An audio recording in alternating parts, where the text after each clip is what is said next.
Stojíme na záhrade vášho rodinného domu, ktorý tieni vila prezidentovho syna, doktora Iva Gašparoviča.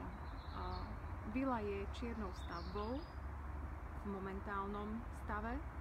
Viete mi povedať, aký to má nový vývoj, tento prípad? No, tento prípad má zaujímavý vývoj a v tom zmysle, že jediné zákonné rozhodnutie, ktoré za vyše 4 roky od začatia tej nezákonnej činnosti stavebníka začalo a prebehlo, bolo rozhodnutie ministra, počiatka ešte, ktorým zrušil prakticky nezákonné a svojvoľne s krajským stavebným úradom vydané dodatočné povolenie stavby, ktoré bolo vydané v rozpore so všetkou legislatívou vrátane ústavy. Čo je nové v tomto prípade? No, nové je v tomto prípade, že keď bolo vydané to rozhodnutie, tak pán stavebník aj so svojou manželkou proti tomu, čo bolo zákonné, podali každý o sve po jednej žalobe. A na 17. mája 2016 o 10. hodine, ak sa nemýlim, to si musím pozrieť, abych nedošiel neskoro, je vytýčené pojednávanie na Krajskom súde v Bratislave, kde sa má rozhodnúť o žalobe stavebníčky proti rozhodnutiu ministra.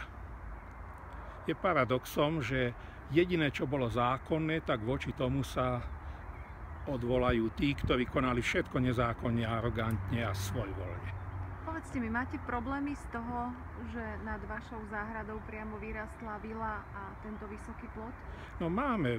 Viete, tu ide o jednu, ako by som povedal, stranu mince, a to je, že užitková záhrady, ktorá poklesla, odtedy sme nemali úrodu v našej vinici, ktorú ešte moji starí otcovia sadili a ktorá dovtedy bez problémov fungovala.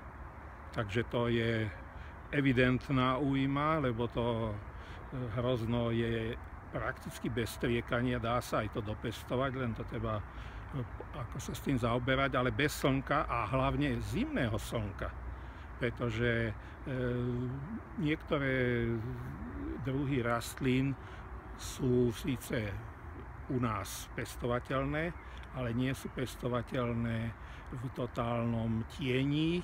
To je dôležité, aj ten priamy slnečný osvit.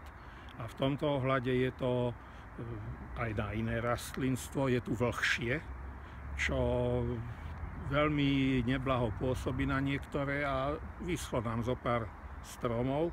Zas na druhej strane v tom hornom konci, kde je ten hlboký, by som povedal, odkop nezapravený, hlavne za to, že je nezapravený a nezaizolovaný oporný múr, cez ten vysychajú zase stromy vo vyššej časti nad oporným múrom.